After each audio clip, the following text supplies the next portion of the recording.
sang juara. Juara apa dulu itu? Juara Olimpiade IPA, storytelling. Olimpiade IPA sama storytelling ya. Wow. Ya.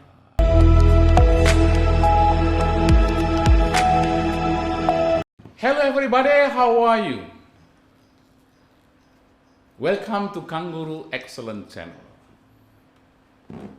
Pada malam hari ini kita kedatangan seorang juara. Siapa dia? Inilah Gani Haidar bersama dengan orang tuanya. Oke, assalamualaikum, Pak. Waalaikumsalam warahmatullahi wabarakatuh. Gani, how are you? I'm fine. Fine, great. Would you please open your, the masker? Okay, you looks more adult, yeah, more gentleman, ya. Okay. Gani, sekarang dengan pandemi saat ini posisinya bagaimana? Sekolah terus? Ya, sekolah. Oh gitu ya, masih sekolah ya, gitu ya. Sang juara apa dulu itu? Juara Olimpiade IPA, storytelling. Olimpiade IPA sama storytelling ya. Wow. Ya. Juara setingkat apa kan? Sampai mewakili kabupaten. Kabupaten ya, ke tingkat nasional ya. Ya, tingkat nasional itu. Itu untuk yang Olimpiade IPA. IPA. Iya. Juara ya, juara kedua ya saat itu untuk mewakili nasional. Biasanya dari kabupaten diambil dari 3 ya. 3 Ya. Itu juara. Terus yang satunya Storytelling. storytelling ya. Ini yang ya. Wah, ini luar biasa ini. Iya ini. Storytelling ya. Ini storytelling itu artinya apa dah? Bercerita. Bercerita pakai apa? Bahasa Inggris. Bahasa Inggris. Yalah. Bisa kamu bahasa Inggris? Waktu itu bisa ya? Ya. Juara berapa waktu itu? Menjadi 10 besar kalau nggak salah ya, gitu ya? Ya, jadi 10 besar itu. Ya. Waktu itu perasaanmu bagaimana?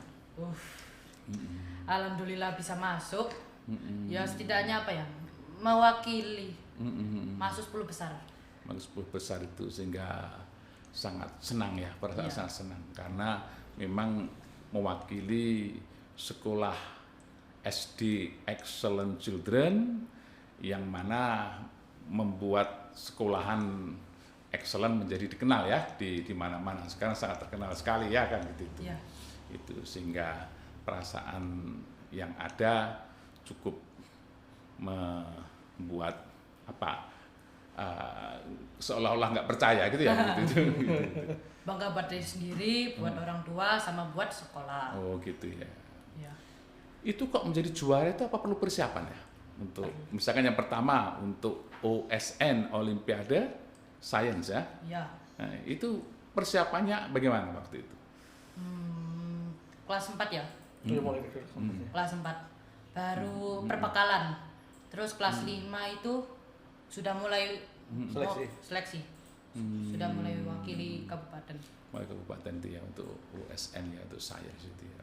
Ya. Nah, di samping itu storytellingnya ya, itu persiapan apa yang kamu lakukan waktu itu? Pertama dikasih sama Bu Ririt itu catatan buat seleksi pertama. Cerita Bu Ririt asli ya, cerita. Bu Ririt ya Iya. menjadi pembinanya ya itu ya. Iya. Dikasih catatan apa? Catatan storytelling. Storytelling. Kemudian dilatih ya kira-kira. Iya. Dilatih. Atau mungkin kamu di rumah dilatih Itu juga. Bapak atau ibu yang melatih? Dua-duanya. Jadi sangat kompak ya Pak ya. Iya. Jadi di rumah dua-duanya. kita gembleng, Pak. Gembleng gitu. Kita gembleng. Jadi ya saya sebagai orang tua itu sangat bersyukur sekali bahwa Ananda mendapat kepercayaan Gitu ya Pak ya. untuk maju dan mewakili sekolah, Pak. Ya. Iya. Dari situ memang saya dan istri memang berkomitmen untuk pendidikan kita, istilahnya itu kita sengkuyung bersama. Ya. Jadi apapun semua, bahkan dalam perjalanan sekolah anak-anak saya sampai setiap pengambilan rapot saya sempatkan waktu untuk ngambil, Pak. Gitu ya, Pak. Ya, Betul, karena betul. secara prinsip bahwa apa nanti yang dibawa pulang ke rumah itu saya belum bisa percaya sepenuhnya sebelum saya berbicara dengan guru pembimbing pada saat itu. Iya, gitu. iya. Mulai dari jenjang taman kanak-kanak Taman TK kanak-kanak. sampai kemarin bahkan sekarang sampai Iya. di MTS. Gitu ya. Ya. Jadi harus Saya orang datang. tua terlibat sekali ya, Iya. dengan itu. Iya, betul. Jadi komitmen antara ayah sebagai ayah juga ibu ya, Iya. sebagai ibu di situ. Betul. Ya. Jadi di Excellent itu di SD ya, Iya, SD-nya SD. SD-nya itu. Iya. Sehingga untuk kekompakan semacam itu memang sejak kecil dilakukan, Pak ya. Iya, betul, Pak. Iya. Karena pendidikan itu kan berangkat dari rumah, Pak. Oh iya. Iya, jadi berhasil tidaknya sebuah yayasan pendidikan itu di dalam membimbing, membina dan mendidik anak itu berangkat dari rumah, Pak. Iya. Iya, dari rumah ya. Iya, dari rumah sebagai skup yang kecil. Betul, ya. iya. Tapi anak lebih banyak menghabiskan waktu di rumah itu. Iya, betul. Kan gitu. Iya. Maka ini sangat menentukan sekali. Betul, iya. Tapi saya pikir nggak cuma itu. Mungkin latar belakang jenengan bisa jadi jenengan coba ceritakan Pak, bagaimana background pendidikan jenengan ya nanti itu Iya. bisa jadi. Saya lulusan S1 pertanian, Pak. Pertanian. Pertanian. Pak, S1 pertanian. Betul. Bukan pendidikan ya? Bukan. Tetapi dari keluarga saya, terutama ibu saya itu dari orang pendidikan. Dan alhamdulillah semua ada riwayat prestasi, Pak. Ya. Gitu ya, Pak ya. Prestasi tertinggi dari keluarga saya adalah ketika tahun 1987 ibu saya juara kelompok pencapir nasional sehingga Juara kelompok pencapir. kelompok pencapir Betul. nasional. Iya. Wah, Jadi, rupanya. Di tahun itu mungkin orang pertama yang didatangi Pak Harto, Gitu ya, Pak. ibu saya, Betul. sekaligus meresmikan Waduk Gondang waktu itu. Memang jenengan dari daerah Waduk Gondang? Ya, dari Lamongan, Dari Kecamatan Lamongan sana. Kedompring tepatnya. Kecamatan Kedompring. Iya, Wah, luar biasa itu. Ya dekat sekali di sana kan dengan saya iya, juga itu. betul ya. Nah, itu sehingga nanti itu jenengan S1 pertanian. Iya. Nah, Ibu barangkali ada arah ke Pensiunan pendidikan? kepala sekolah.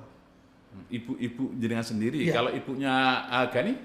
Ibunya Gani di rumah, Pak. Jadi Artinya ibu rumah lulusan tangga. dari dari ini sama kamus Universitas Brawijaya. Kebetulan ini yang diambil jurusan istri saya itu jurusan yang paling ribet, gitu ya. mikrobiologi, Pak. Mikrobiologi Iya. ya, ribet ya itu. Iya. Dan Iya. ya alhamdulillah. Alhamdulillah jadi dari sana dari proses pembelajaran saya dan istri itu memunculkan kesadaran bahwa pendidikan itu tidak bisa dilepaskan begitu saja dari orang tua. Betul. Iya. Iya. Nah, tentu itu akhirnya mempengaruhi sebuah pilihan pendidikan untuk anak, Pak ya. Betul. Ya. Kok pada akhirnya bisa sampai ke excellent children itu bagaimana ceritanya itu? Panjang, Pak, ceritanya. Panjang gimana, Iya. Susah disingkat. Susah. Ini waktu di Yayasan Pendidikan Taman Kanak-kanak kan menjelang kelulusan itu kan ada tes IQ, Pak. Kebetulan Gani masuk ke superior. Nah ini yang benar-benar menjadikan pertimbangan utama kami berdua, saya dan istri saya, kemana gitu loh, kemana membawa anak ini gitu. Nah cerita berbalik 1 tahun sebelumnya, jadi ketika masih TKA, saya masih belum banyak berpikir tentang kemana setelah ini. Ya, jadi setelah TKA selesai, saya semakin intens melihat raport anak saya kok bagus. TKA semester pertama, TKB semester kedua, kok nilainya bagus. Dan dalam perjalanannya saya kan selalu dekat dengan wali murid. Ya, saya bertanya. Walaupun saya kerja, saya sempatkan untuk mengambil rapot. Saya biar ketemu dengan gurunya, dekat dengan gurunya, Pak ya. Saya butuh informasi langsung. Ya seperti yang saya sampaikan tadi. Tidak hanya kertas yang dibawa pulang, saya tidak mau. Jadi saya harus ketemu, saya harus tahu bagaimana perkembangan anak saya. baik secara akademis maupun psikologis. Itu saya harus tahu. Nah, tes IQ yang super tadi ya, Iya. itu maksudnya bagaimana setelah itu? Nah, dari situ kan saya keliling, Pak. Saya di Rejo, saya putri semua sekolah, yayasan, lembaga pendidikan, penyelenggara pendidikan saya datangi semua. Semua awalnya berdasarkan penilaian publik. Sekolah A, B, C, D. Saya pelajari semua. Dan pada akhirnya Jatuh cinta kepada Iya. excellent, itu gimana itu? Gimana apa pertimbangannya gitu Nah, waktu itu, Pak? begini, Pak. Salah satunya, Pak ya. Salah satunya di dalam satu ruangan ada seorang guru dengan beberapa murid yang kebetulan kan tidak banyak murid di dalam satu kelas. Itu yang menjadikan pertimbangan saya, salah satunya itu. Karena apa? Karena perhatian guru terhadap siswa akan lebih maksimal di sana. Betul. Iya. Jadi dari situ saya melihat, oh, excellent bukan hanya mengejar kuantitas, tetapi dari sini excellent sedikit mengabaikan kuantitas untuk mengejar sebuah kualitas. Gitu. Betul. Jadi ya sebenarnya bisa kalau kita mau memaksakan, mungkin ya Bapak dari yayasan bisa memaksakan satu kelas sampai 25-30 anak, tetapi bagaimana dengan kualitas gitu. Nah, itu akhirnya saya berdiskusi dengan istri. Gimana? Akhirnya saya daftarkan ke sini dan ketika rapat wali murid orang tua pertama kali, saya yang datang, Pak. Gitu. Nggak tahu saya lupa. Saya ketemu Bu Titi atau Bu Ririn waktu itu saya. Iya. Ya. Di situ saya datang, Pak. Saya datang mendengar penjelasan dan semakin saya mantap bahwa Gani harus sekolah di sini.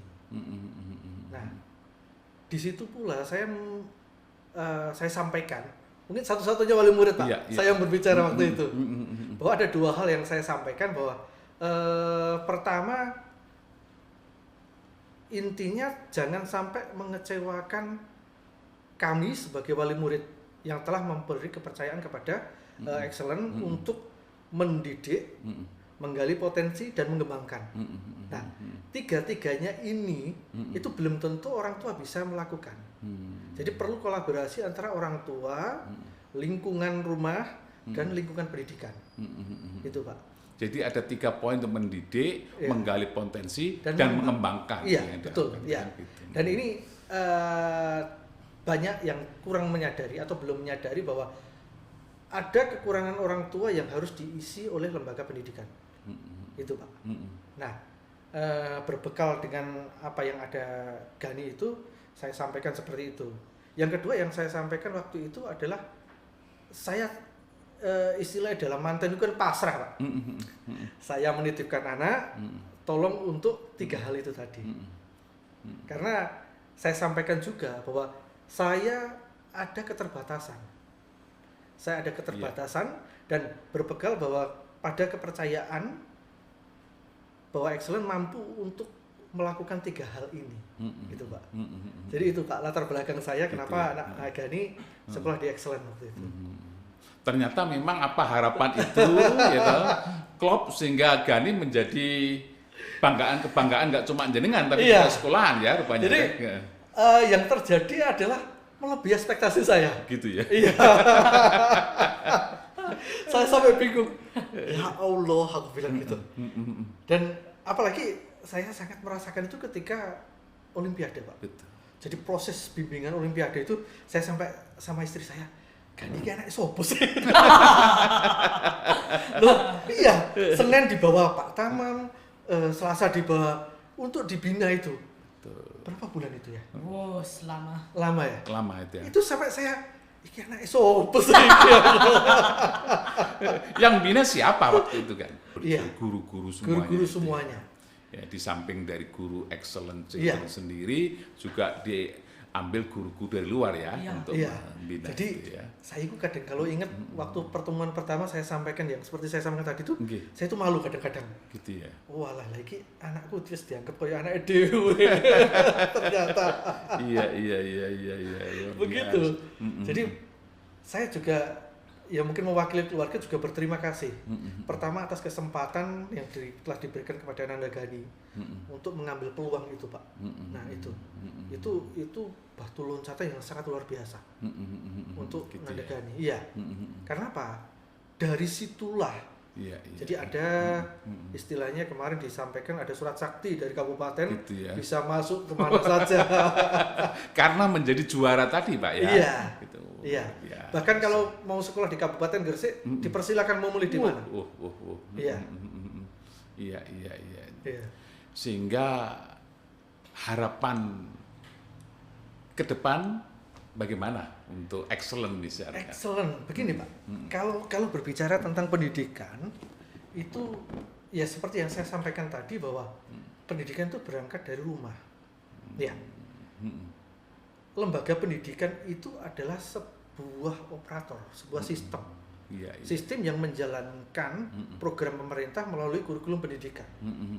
Nah, kalau kita sudah berbicara di sini kan sudah berbicara agak global, Pak. Betul. Agak global bahwa mungkin ini pula yang harus disadari semua wali murid bahwa sekolah tidak hanya semata-mata yang seperti saya katakan tadi tiga itu mendidik, menggali potensi dan mengembangkan. Bahwa sekolah pun itu harus punya daya saing. Ya, daya saing. Saya bisa membayangkan repotnya sebuah lembaga pendidikan ya ketika harus menghadapi pertama tugas dan tanggung jawab terhadap anak didik. Kedua, tugas dan tanggung jawab terhadap kurikulum yang sudah ditetapkan oleh pemerintah. Ketiga, sekolah sendiri kan juga harus berkompetisi, Pak. Iya kan? Iya. Nah, di sini baru di pertama masalah anak didik. Indonesia ini kan banyak suku bangsa dan lain sebagainya. Trirejo ini miniatur Indonesia, Pak. Betul gitu ya. Jadi Kita multicultural gitu iya, ya. Gitu ya. Kita mau cari saudara kita dari manapun itu ada di Trirejo. Nah, ketika sebuah lembaga pendidikan ya mau mewujudkan tiga hal atau melakukan tiga hal tadi itu kan harus mengadaptasikan sistem tadi dari pemerintah itu yang kita sebut sebagai kurikulum itu bagaimana bisa tidak bertentangan dengan apa yang menjadi tujuan dan kalau di dalam perusahaan itu anggaran dasar dari rumah tangga ya dari excellence sendiri supaya klop bisa sejalan baru nanti menyentuh kepada anak-anak. Nah, kepada anak-anak pun sendiri kan lembaga pendidikan itu akan banyak terpengaruh oleh keluarga. Dalam arti begini, Pak. Dengan banyaknya suku bangsa di sini, saudara-saudara kita dari mana saja itu. Kita berbicara tentang dialek dan dialek aja sudah ada dua hal yang harus kita selesaikan. Iya. Ya. Belum culture budaya cara mendidik anak. Belum kita berbicara tentang sempat atau tidak sempatnya orang tua terhadap anak. Dan ketiga, kadang ada yang kurang peduli dengan pendidikan. Kadang ada yang berpikir praktis bahwa ketika seorang orang tua memasukkan anaknya ke lembaga pendidikan, pasrah bongkoan. Iya. Aku harus bayar. Betul. Ya, nah, itu. Jadi itu mungkin yang perlu disadari kepada semua wali murid yang ada itu. Jadi Driorjo itu miniatur globalisasi. Iya. Jadi multicultural. Multicultural. Dan dari sekolah yang ada itu pada akhirnya yang ada Iya. yang menunjukkan multicultural Iya. dengan visi toleransi Iya. itu adalah excellent children. Iya. Gitu Pak. Ya, gitu ya. Sehingga itu menjadi pilihan ya kan. Iya. Jadi saya rasa di sini mampu untuk mengemas kurikulum itu sehingga bisa menyentuh kepada anak-anak. Gitu. Jadi itu dasar utama saya kemarin memasukkan Gani di sini. Betul. Iya. Ya, Gitu, iya. Pak. Sehingga tentu ketika perkembangan jiwa daripada seorang anak, seorang Gani ini nanti itu nggak mudah dipengaruhi dengan fanatisme yang berlebihan. Betul, iya. Gitu. Sehingga yang terjadi adalah nggak gampang nanti dipengaruhi sana, dipengaruhi sini. Karena apa? Teman-temannya sudah multicultural, toleransi. Iya. Ya, nggak mungkin Iya. seorang Gani misalkan dipengaruhi oleh salah satu paham, oke, itu dibom aja itu. Oh enggak, teman-temanku dulu itu di sini kok. Mungkin begitu ya Pak ya. Itu yang mungkin yang sangat mahal untuk dilakukan dalam mendidik anak. Ya. Gitu ya, gitu. Dan yang tidak kalah pentingnya adalah dalam pendidikan itu lingkungan Pak, lingkungan tempat tinggal. Iya. Jadi lingkungan tempat tinggal yang kondusif, lingkungan tempat tinggal yang secara terstruktur, dan maksud saya secara terstruktur adalah sistem di sana berjalan. Fungsi warga, fungsi kepengurusan RT, fungsi pengurusan RW itu berjalan. Saya yakin lingkungan itu pasti akan terkontrol. Iya. Ya dari situ. Jadi anak itu berangkat dari lingkungan, dibesarkan oleh lingkungan, tetapi kunci utamanya tetap keluarga. Sama ketika anak dimasukkan kepada sebuah lembaga pendidikan, kembali lagi kuncinya adalah keluarga. Gitu. Dan yang terpenting adalah ada sinergi, Pak. Ada sinergi antara keluarga, dalam hal ini orang tua, lingkungan, dan sekolah. Ada komunikasi aktif. Iya, di sana. Sekolah, kemudian lingkungan sekolah, lingkungan warga, kemudian lingkungan apa saja? Keluarga ya. Jadi keluarga, lingkungan tempat tinggal, dan sekolah itu harus terkait. Betul. Oke, luar biasa. Sekarang yang terakhir Pak, kira-kira apa pesan atau kesan yang diberikan kepada para pendengar ini, para pemirsa, di audience ya, untuk pendidikan ya. Seperti yang saya sampaikan tadi bahwa kita tidak pernah bisa mengukur diri kita untuk bisa mengembangkan anak kita seperti kemauan kita, Pak. Jadi masih ada celah di mana kita harus diisi oleh orang, kita diisi oleh sebuah lembaga, kita diisi oleh sebuah institusi di sana. Nah, kita bisa mengenal anak, kita bisa mengenal potensi, kita bisa mengenal berbagai kelebihan yang ada di anak, tetapi kita tetap butuh. Kita tetap butuh lembaga pendidikan, kita butuh orang lain di dalam kita mencapai tujuan dari bagaimana proses untuk mendidik anak. Nah, di situ diperlukan lembaga yang punya visi jelas, dan tidak pernah berhenti untuk berinovasi, tidak pernah menutup diri, dan tidak pernah untuk berhenti untuk berkompetisi, gitu. Jadi di Excellent anak saya mendapatkan semuanya, Pak. Betul. Di Excellent mendapatkan semua, perlakuan, bimbingan, pendidikan, penggalian potensi dan pengembangan. Anak Gani dapat semua di sini. Di Excellent semuanya dapat dia. Thank you. Now audience, kalau bisa saya simpulkan adalah begini. Mendidik anak itu memang campur tangan orang tua, kan punya harapan, tapi itu masih ada celah. Celah itu harus diisi oleh sebuah lembaga sekolah atau guru-guru di belakang itu. Nah, posisi ini sangat penting manakala nanti itu ada beberapa poin yang disampaikan tadi, bahwa anak perlu yang pertama dikembangkan, yang kedua digali potensinya itu, ya dah. Nah, pengembangan yang ketiga itu pengembangan itu semua itu dilakukan di sekolah. Nah, sekolah mana? Tentu ini dalam kapasitas yang ada di Gani Haidar ini adalah ke Excellent Children. Kenapa? Karena pertimbangan kelasnya kecil, 20 anak. Itu berarti apa? Intensitas hubungan antara guru dan anak itu lebih besar dibanding dengan 40-50 anak dalam satu kelas. Yang kedua, ada sesuatu yang menarik di Excellent ini selain kreativitas, pengembangan, juga yang menarik adalah visinya, membuat anak bisa berkembang toleransinya. Toleransi ini ke arah kepada bahwa Excellent ini merupakan miniatur daripada multicultural, ya. Indonesia berbagai bangsa dan dan berbagai suku ini ada di Excellent ini. Sehingga itu juga sangat penting untuk perkembangan jiwa daripada anak, dan daya saing tentu saja menjadi hal yang paling penting. Oke, terima kasih Pak Gani dan Gani Haidar ya, selamat ya untuk menempuh cita-cita yang lebih panjang. Thank you very much ya. Thank you very much everybody. Thank you. Bye bye.